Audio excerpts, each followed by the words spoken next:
turn this up.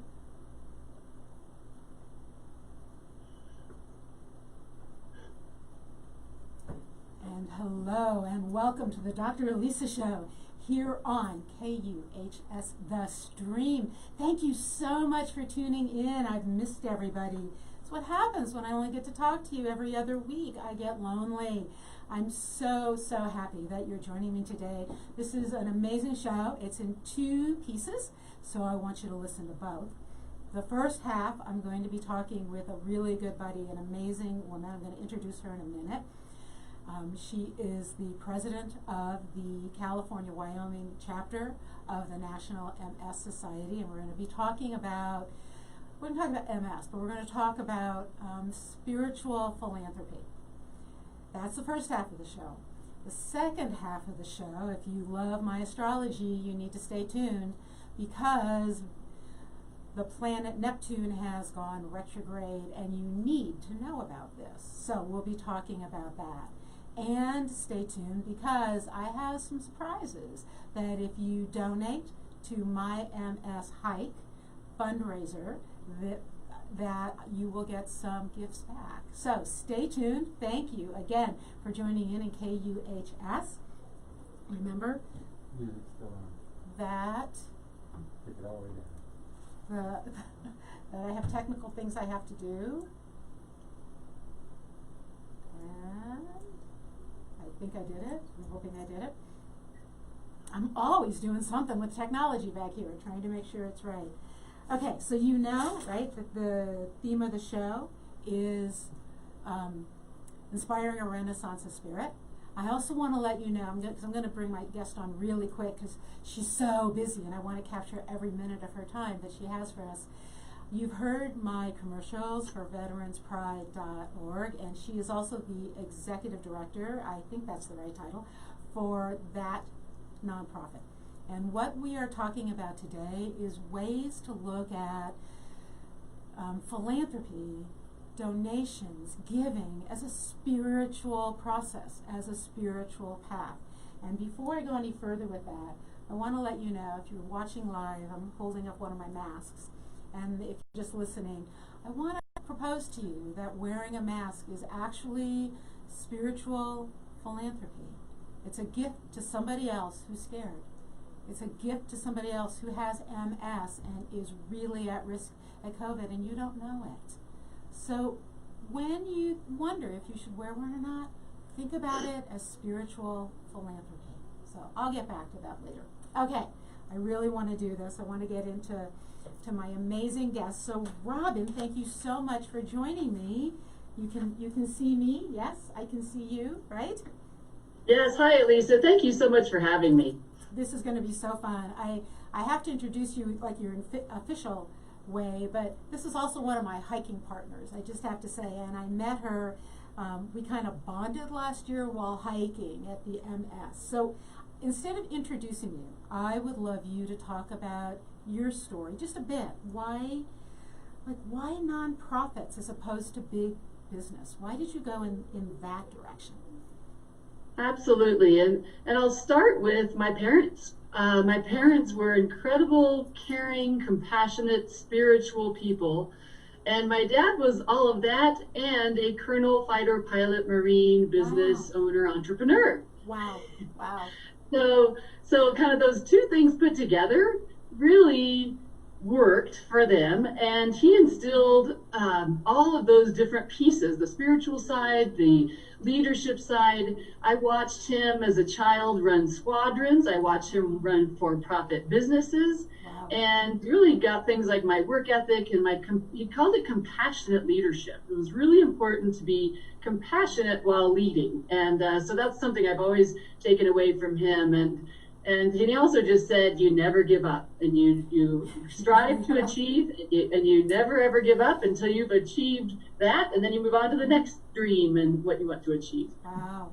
Wow. So you really grew up in a family that embraced this sort of compassionate leadership, compassion as a spiritual path on some level. So I can see why that took you into the world of nonprofit. Why MS? What is it about the MS Society? Yeah, let me just say first, before we get to MS, I just had another thought. Cool. You know, with my parents and philanthropy, I grew up in a home also that was very much about supporting the church, supporting the community. And so I really feel like that's part of who I am too, and why I went to nonprofit, kind of like you asked me before, versus for profit, because of that community piece and that making a difference and supporting people in their lives. So yeah, I just thought that philanthropy piece is just in me, inbred or in me, because it was really instilled from an early childhood. Right.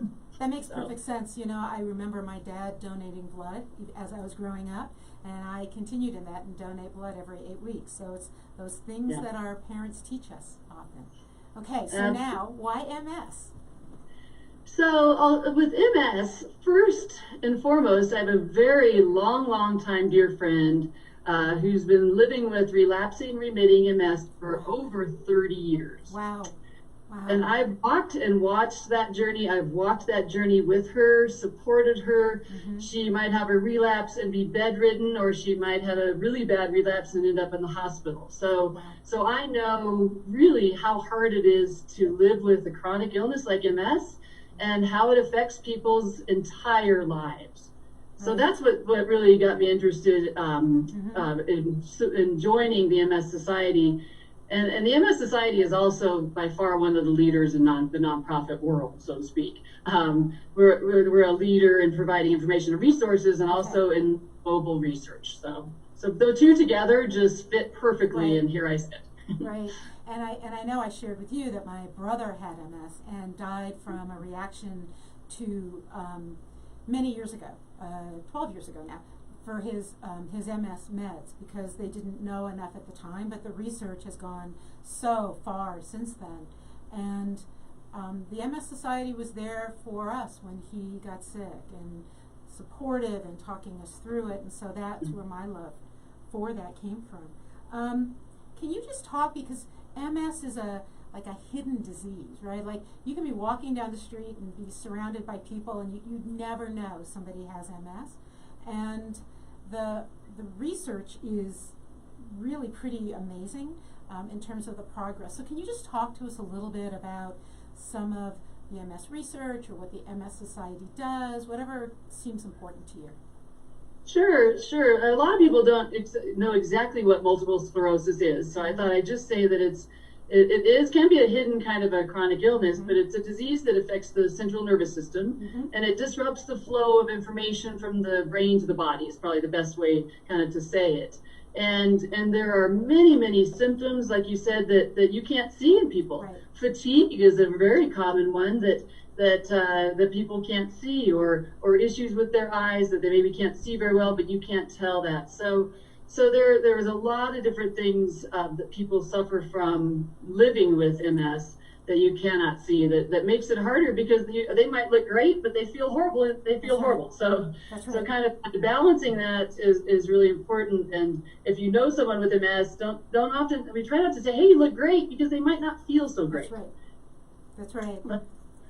Yeah, I have, through being involved with the MS Society, I've met so many people with MS, because people don't usually share that. But once they know I'm hiking and fundraising for MS, and if you're listening right now, I want to tell you that if you go to the Dr. Elisa site on Facebook, or you go to the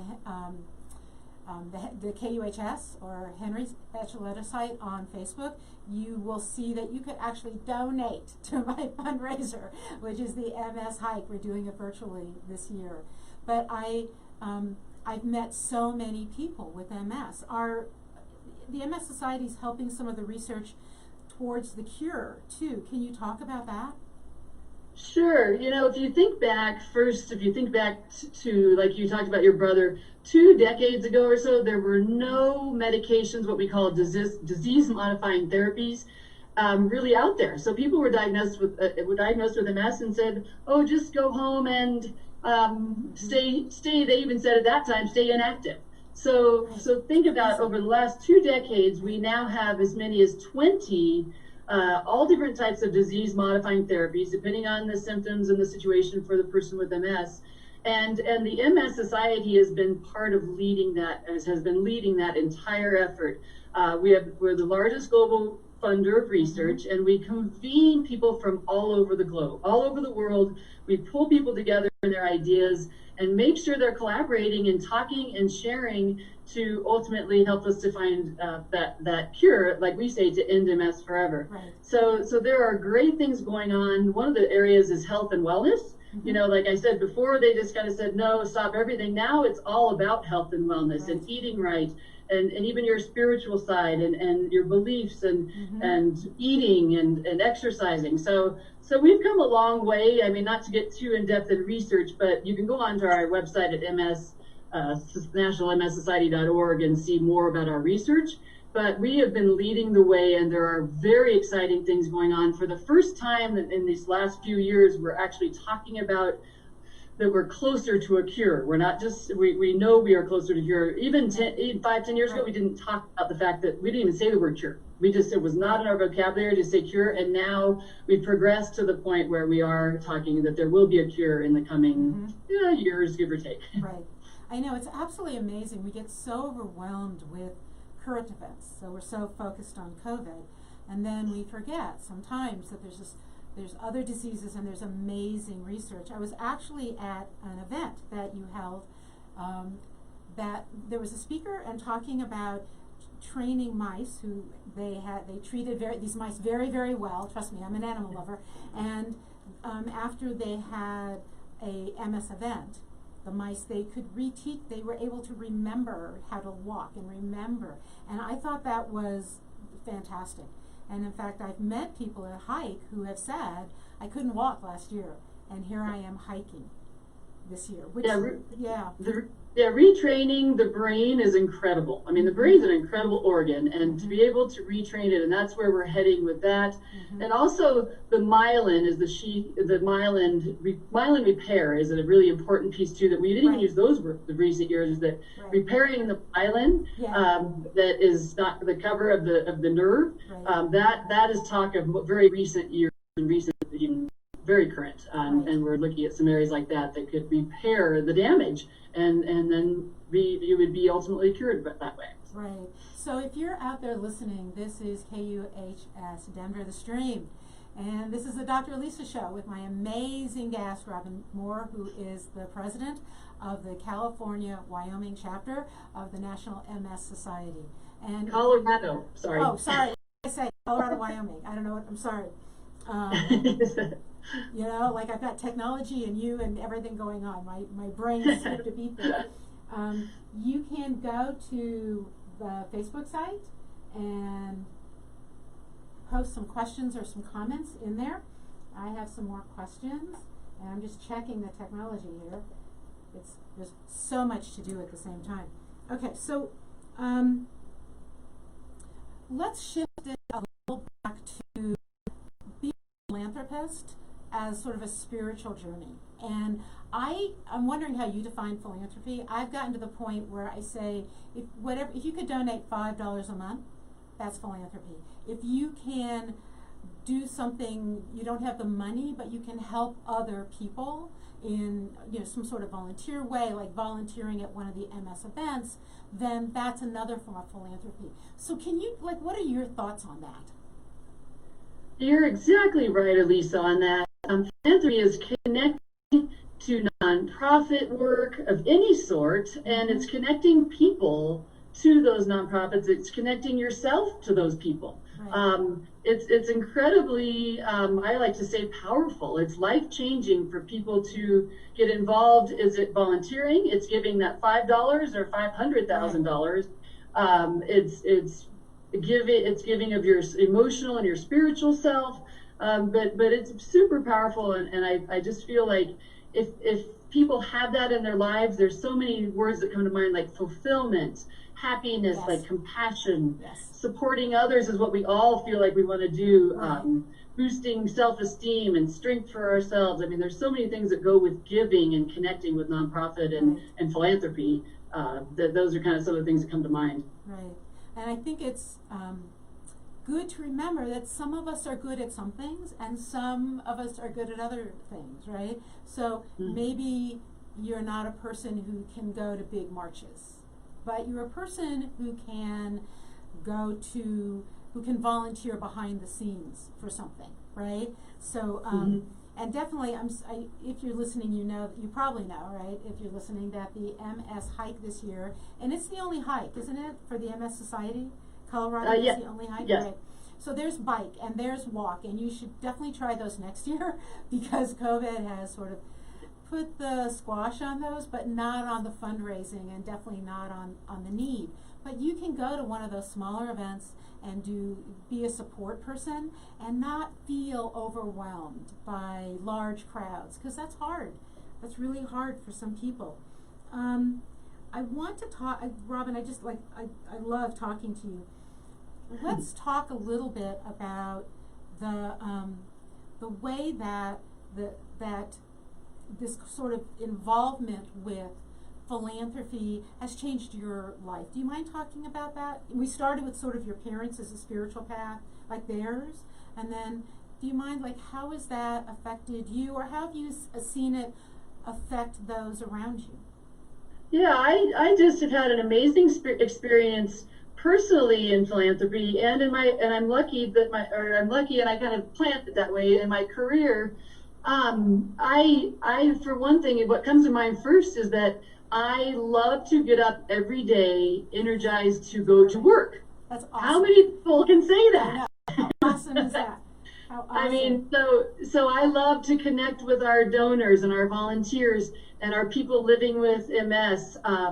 It's just, for me, that's my philanthropy, is living in it every day, but it is so fulfilling, and it just makes me want to get up every day, because I do feel like we all want to make a difference, and I feel like I am making a difference every day. I may talk to a dozen people, I may only talk to one in a day, but I feel like, and all the work behind the scenes is doing all the work to support those people. So I'm just motivated every day because of working and living in philanthropy all at once. So let's kind of riff off of that, because philanthropy has been affected by COVID, and so I know you, and I know you still wake up like, this is great, but what are the challenges you're facing this year that are different than the challenges you've faced in other years? Yeah, the pandemic, COVID has dramatically impacted our organization, like every other organization out there. Basically our fundraising happened, in terms of the fundraising piece, was almost all through events. So, and people donating to events, not necessarily just participating in events, but donating to events. And boy, that came to a screeching halt. Right. And it kind of panicked us, just like it panicked all organizations. Right. So we had to look at the whole organization and say, what do we do now? And what we kind of came up with is, we need to connect with all of our people.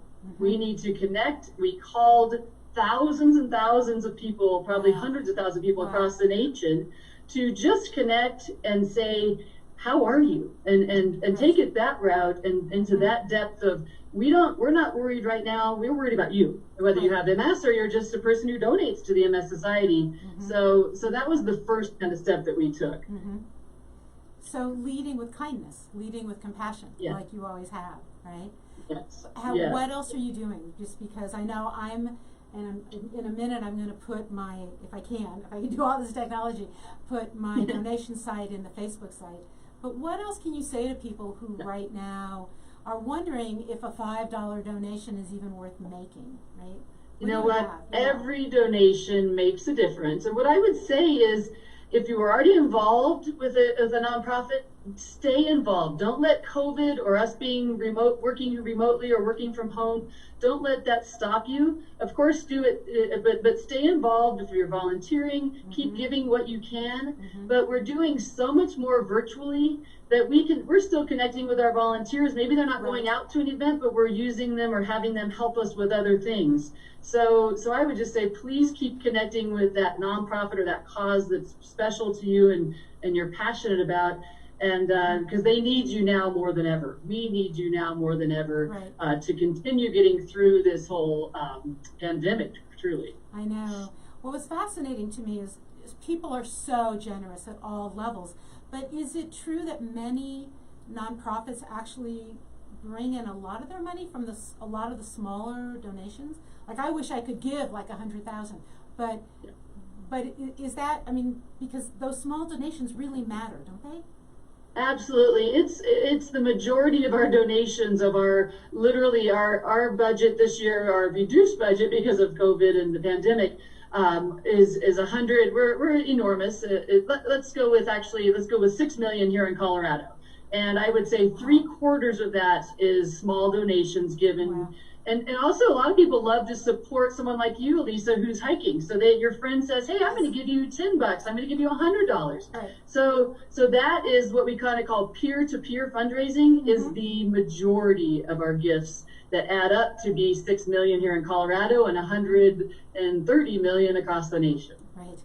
And I know there's tons of organizations out there. So like you said, donate where your heart is still connected, where you've donated in the past. But remember that some of us who do these events, we aren't all going to the big event, right, up in the mountains and hiking, but I've been hiking, and hopefully I might be joining you on a hike, in a weekend. Who knows, right? Yes, I mean, we're really saying do it your way. Of course, the first and foremost is to be safe, but to do it your way. On the Hike MS is in a couple of Saturdays from now, and go out and hike or go out and do whatever it is. It's kind of do it your way in your comfort zone, and but still doing your hike, even if we can't all convene and get together to do it together. And I'm going to do some very shameless fundraising right now and tell everyone who is listening to KUHS Denver the Stream that if you go to the Facebook site, KUHS, go to the Dr. Elisa Show, and you will see my link to donate. And I have been lucky enough in the last 12 years since my brother died, I've been doing the hike, and I have been in the top 10. And your $5 or $10 donation will help me stay there. And I also want you to know, I'll talk more about this in a bit, but if you donate at the $36 level or above, you're going to get some free readings. When I send you your thank you note, I'm going to pull a tarot card for you. So if you can donate at a certain level, so why $36? That's sort of a random number, right? I just need to add a little mysticism here. The gematria, the number magic in Kabbalah for the word life, which is Chai, is 18. And we say twice life, double life, is the perfect number to donate. If you are able to donate $36, that is magic, and I'm going to reward you and thank you with by pulling a tarot card and your thank you, you're gonna get a mini reading from me. So Robin, I know you have 2 minutes left, so I just would like to know, and I'm so grateful that you've been here. Thank you, thank you. What else, is there just something, let me open it, that you would like to say about MS or, philanthropy, or just anything you feel moved to talk about? I would just say that I'm grateful to all of you out there for whatever you're doing in the nonprofit or in the philanthropic world. We need you and we appreciate you, and nonprofits exist because of you, and we're able to help that many people more because you're out there. So I'd say I'm very grateful to you all for that. And like I said earlier, get involved even if it's virtual, because we're all connecting in a different way now, but it's a good way, and it's working, and we're really enjoying our times together on computers now. Elisa and I talk now regularly on Zoom, instead of having coffee. We have coffee, but we talk on Zoom. So don't be afraid to get out there and continue connecting, because it will make you feel better spiritually and physically and emotionally. I think it's just such an important piece of our lives and my life that I just encourage you to stay involved that way. Right. I mean, I just want to add to that if you're feeling lonely, and honestly, who's not feeling a little overwhelmed or a little lonely at this time, working with a nonprofit in a way that makes you feel like you're sharing your gifts, you will meet amazing people. I mean, at some point you may end up being on the board of a group, and it's just amazing things that can happen when you get involved. So Robin, I know you need to go. I'm going to do another shout out for veteranspride.org, that if people go there, it's an amazing organization, and there's a donate button right there. If you feel like you'd like to help a veteran, that's a great place to donate.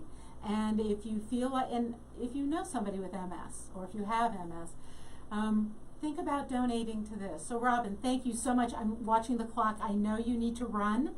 So we'll say Lisa, goodbye. thank you so much for having me. It was such a pleasure. I can't wait to come on again. Yes, good. We will have you back on, absolutely. I'm so fortunate to have you, a friend and a colleague. Thank you so much. Okay, we'll hike together soon. Yes. Okay. Take care. Bye.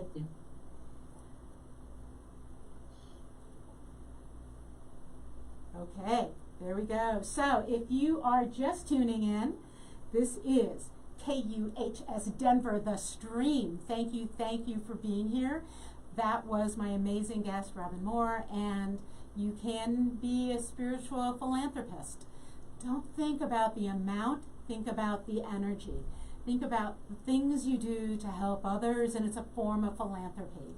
And how brilliant and wonderful that can be to enlighten your life, to know you help somebody else. We're going to change gears here a little, though I have to say that what's going on astrologically is perfect for what we've been talking about here. I'm also trying to manage Facebook site, so if you are looking, you can, if you would like to donate, you can go to the, I think we've got it up everywhere, the Facebook KUHS. You can go to the Dr. Elisa. You can go to Henry's site. I think I'm everywhere today. And you will see the link to donate to the MS Hike under my name. And yes, I know, it's crazy, right? But I want to be in the top 10 again. But if you know somebody else doing the hike, donate for them. If you know somebody else doing a walk or a bike virtually, donate for them. Because in the end, it is the MS Society that I care about. I'm just a little competitive, can you tell?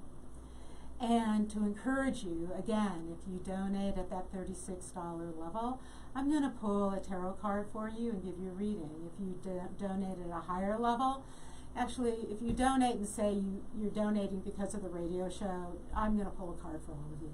So whatever you can donate, wherever you are. And trust me, this is an international disease. I have met people everywhere who have dealt with, are dealing with MS.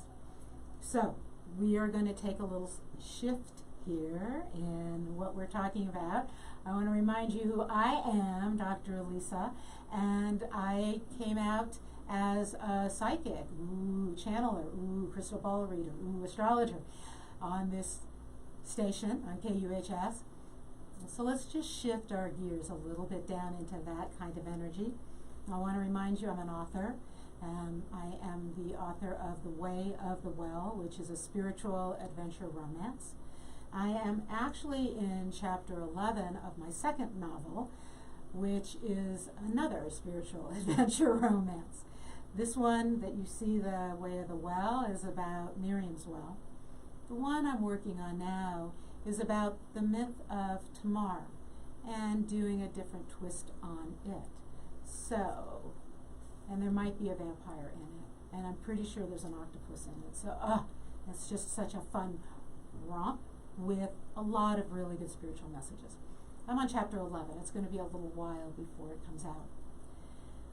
But what's going on astrologically now, you ask, and I do want to answer, that maybe is connected, and you definitely can still go in and put comments or questions in the Facebook sites. I'm looking at them and trying to keep track of any comments there. There are so many planets retrograde, right? Neptune's going to go retrograde. It's going to go retrograde next week. It's so hard to keep track of these dates.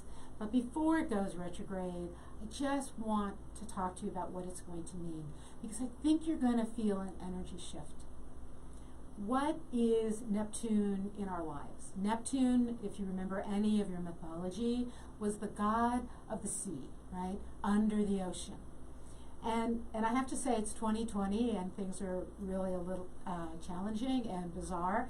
And Neptune was the one who could set the Kraken free. And if you know anything about mythology, this is a sort of great monster that was Neptune's pet. And if he set it free, it could destroy the land. And so it's always good to treat the ocean nicely. Another form of spiritual philanthropy is to make sure you keep plastic out of the ocean. There's so many ways to help. And we don't want to irritate Neptune. So Neptune in our charts, Neptune in the sky, is always about dreams and things that are transcendent. Think about that dream world of being deep underwater. It represents illusion, delusion, where we get tricked, where we get fooled. It also can represent addiction and loss. In astrology, we look at Neptune as the ruler of personal possibilities, of dreams of the future, of spirituality in many ways. And that's not the only place, but it's part of that.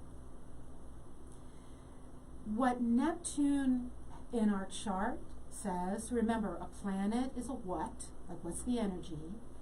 The sign is the how. How does it do it in your chart?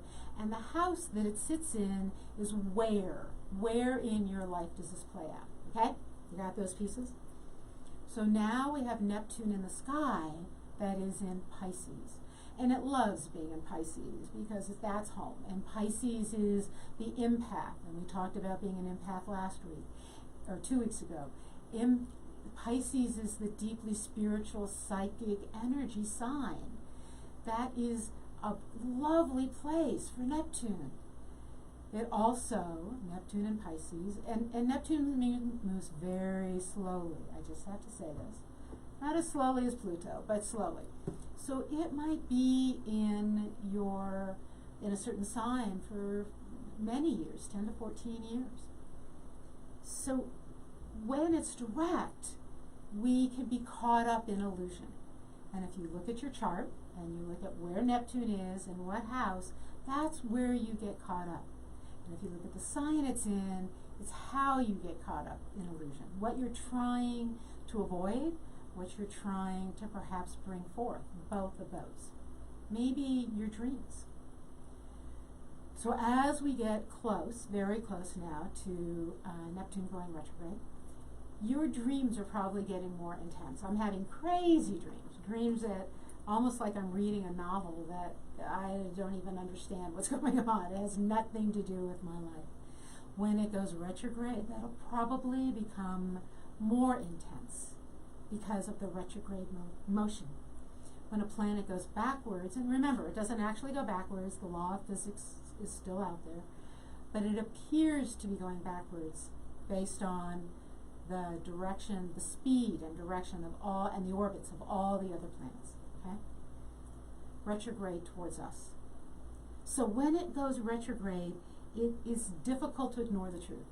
So, where Neptune is in our chart, we might decide to zone out on a TV show or party with friends, or you can actually meditate and like a positive thing. Of course, you could meditate to the point that you're completely out of touch with what's going on in your life.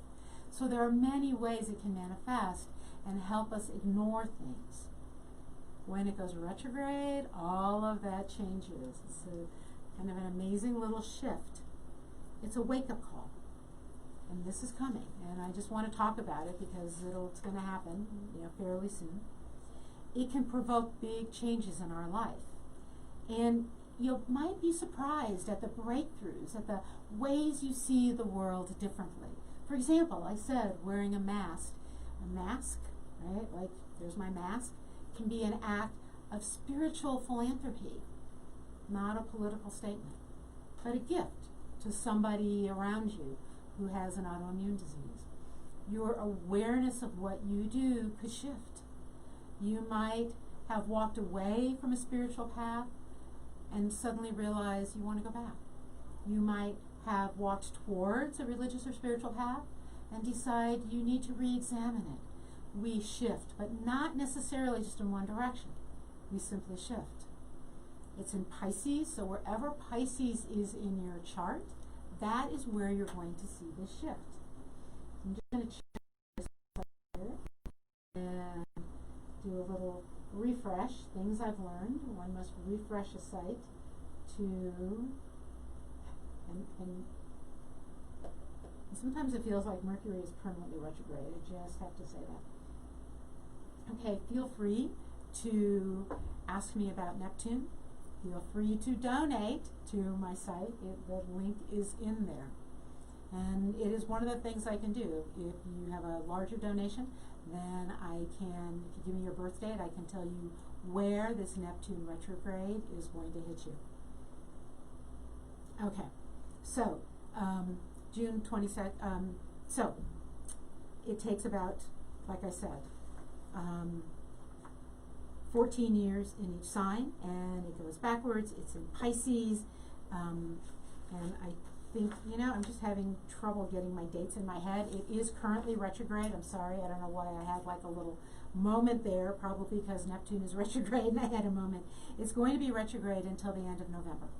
So we are in this period of deep dream work.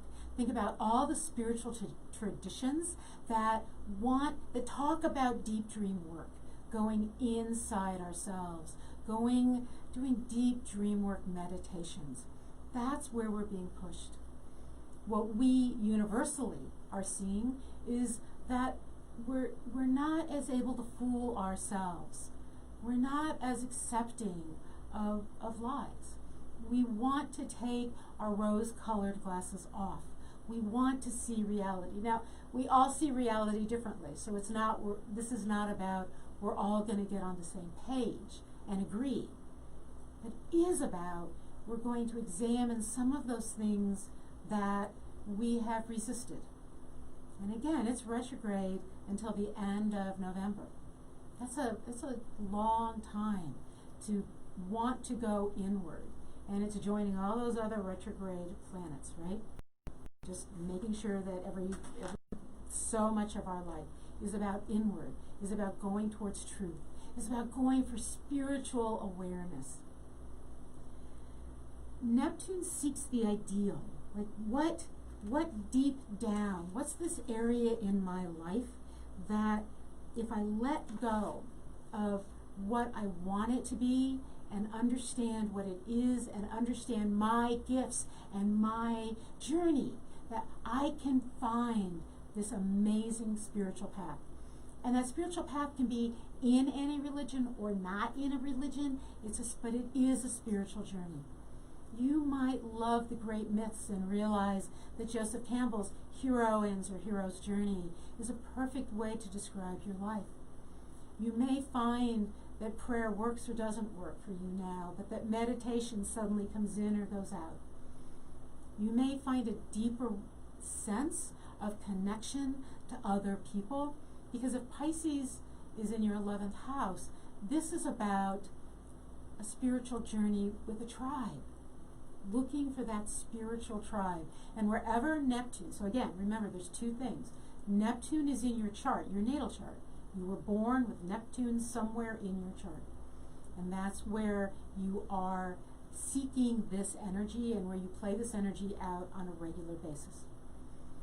But Neptune in the sky is in Pisces. And whatever angle or relationship that has to the other houses in your chart, that's where this energy now affects you. So the first thing you do is look at where is Pisces, right? And and let me also say that Neptune spends about 40% of its time retrograde. So it messes with us. It can be a little sneaky. We're not sure, is this my spiritual path? Is this an illusion? And that's why we call them illusions, because we sometimes can't tell. Right? Is this real? Is it not? Am I embracing my truth? Am I not? It can be difficult. But Neptune retrograde is where things start to come clear. And I think we're seeing that around the world. It's not that things have necessarily improved, but we're getting a clearer view of what are we dealing with. Neptune puts a veil over our eyes and hides our anxieties.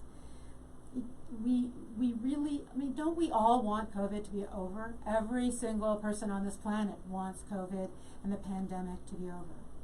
And it's not. We want it to be. And both of those things can be true. I can want it to be over, and I can live in the reality in which it is here. And I can make choices where I take off my rose-covered glasses and I admit to maybe my fears or my anxieties. I've said this before, right? Everybody is living with this low level of anxiety, of fear. Well, when Neptune goes retrograde, it's where we're living right now, we can clearly see that and admit it. Instead of trying to say, oh, I'm doing fine. I know I'm well. We can call a friend and say, I'm lonely.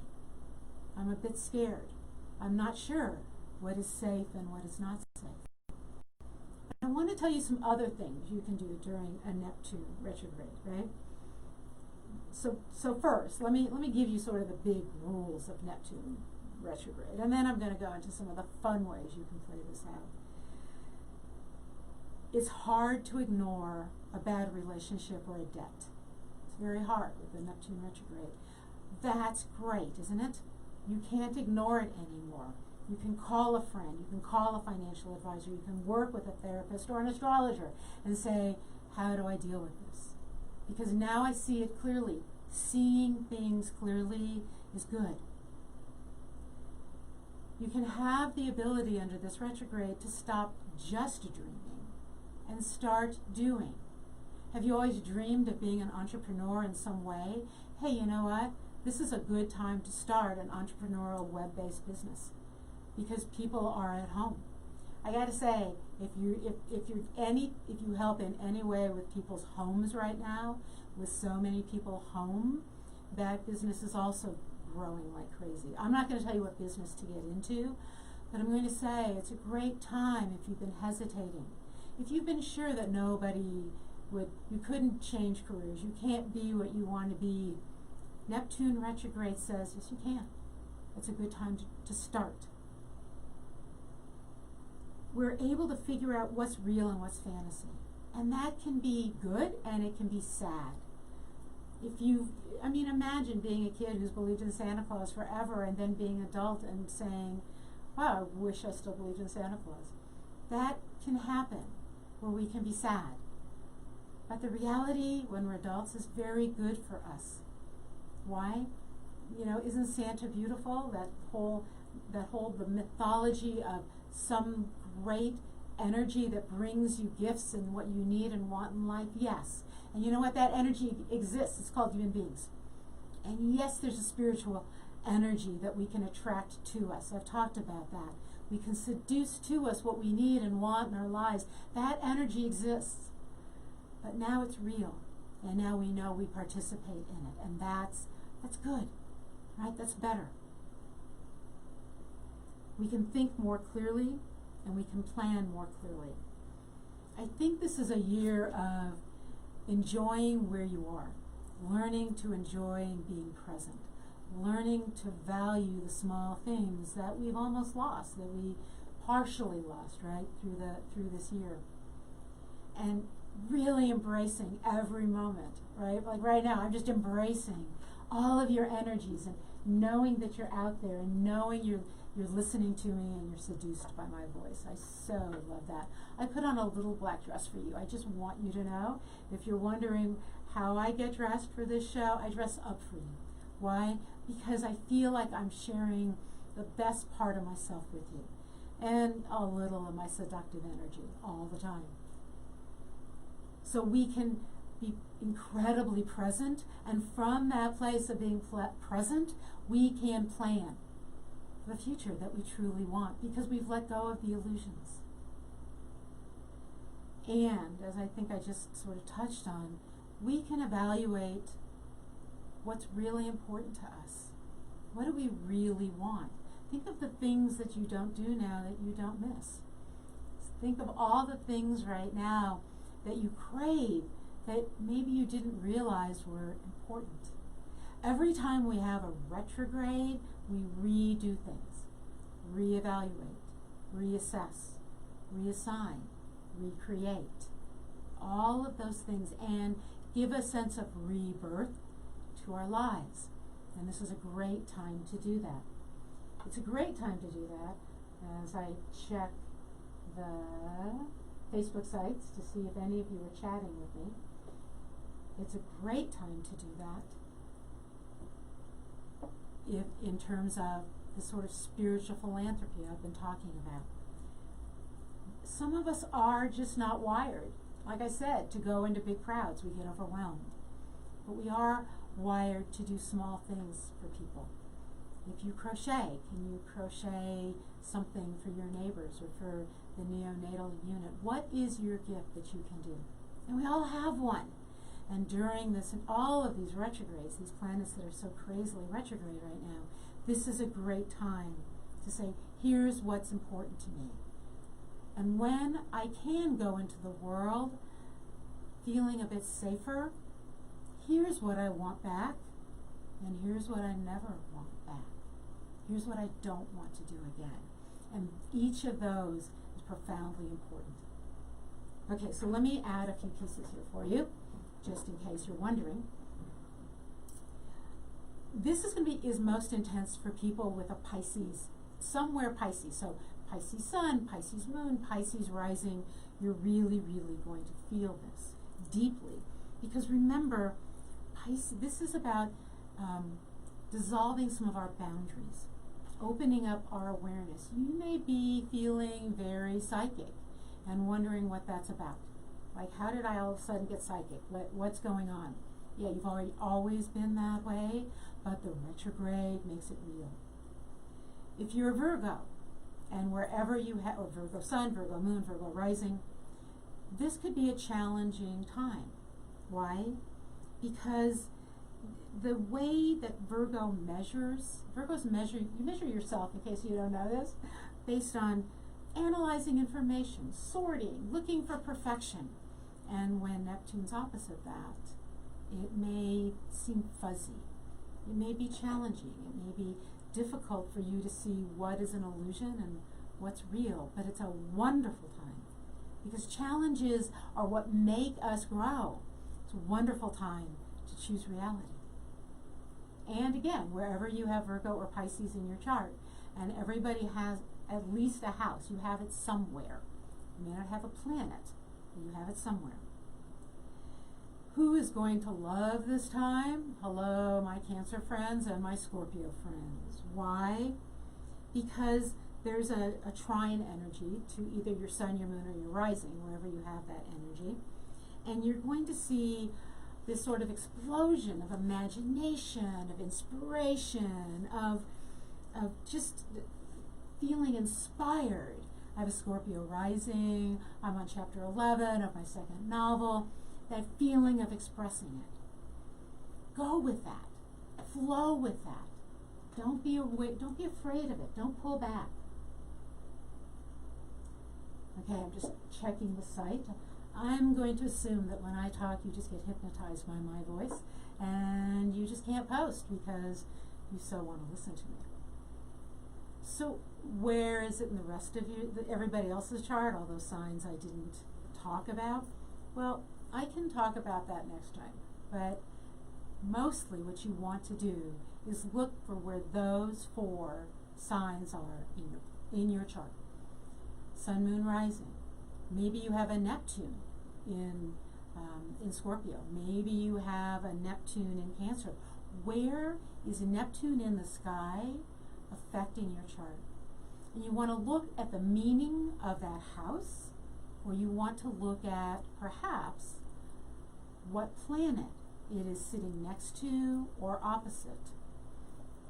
As one of my astrology friends says, where is it canoodling with another planet? Where is it cuddling up next to another planet? That is where this is affecting you, and where it's been affecting you. Because this is where you often crave the dream world, the illusions. It's where you might get lost in desire, not like sexual desire, but dream desire of not having to deal with the world right now. And with that energy of that retrograde, it changes that. You do want to know reality. You do want to see them through the mist. You do want to see what is real in your life.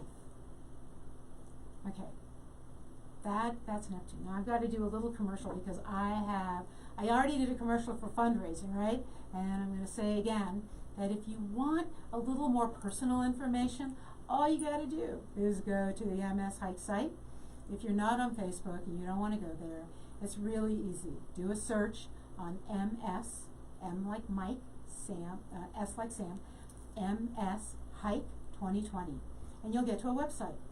And then you click donate and you search for me, Elisa Robin, first and last name. Click and you will find my donation page. And when you donate there, make sure you have your name, make sure I know who you are, and that you heard me on the radio, if you want to put a note in there. And I will be able to respond to you with a thank you and a tarot card pull. Or if you've asked for something else, if you've asked for where is Neptune affecting you. I gotta have your birth date to know that, okay? Including your time of birth. That's the only way this works.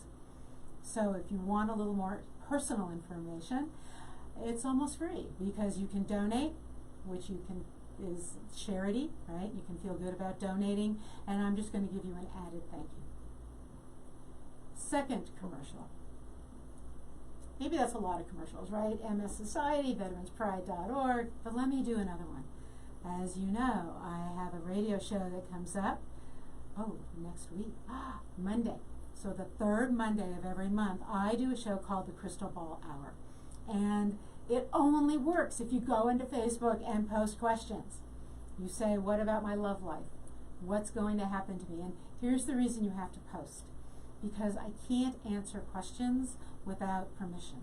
Now, I don't do health. So if you ask me about your health, I'm going to tell you to go to your healthcare practitioner, whoever that might be.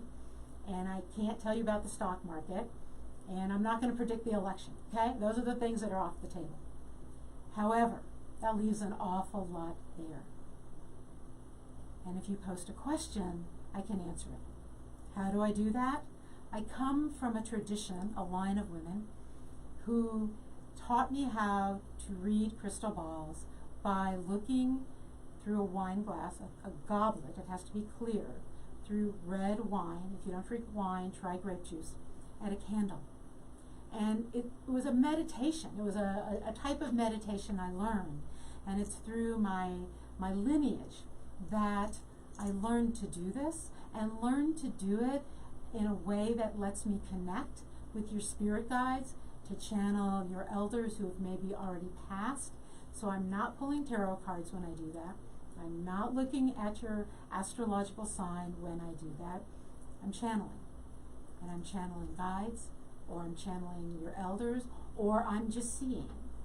I talked to a woman lately who's a brilliant woman using the Akashic records, and those are the, I don't know if I can explain that to you, but the Akashic records are a library where there's a book of our past lives and our history and some about our future that is written. And she said that looked like that's what I was doing when I was using my crystal balls. So when I do that show, I actually bring in, and if you're watching Facebook, you'll see them. I have a selection and I bring them in, and they're different sizes, and some are leaded crystal and some are minerals. And I bring them in, and depending what your question is and how I'm led, I hold those in my hand and let my energy drift and follow your energy and track your energy to answer the question that you're asking. That's how that works. I've taught many people to do this. I do believe almost anyone can do this. You just have to be willing to let go a little and let information in.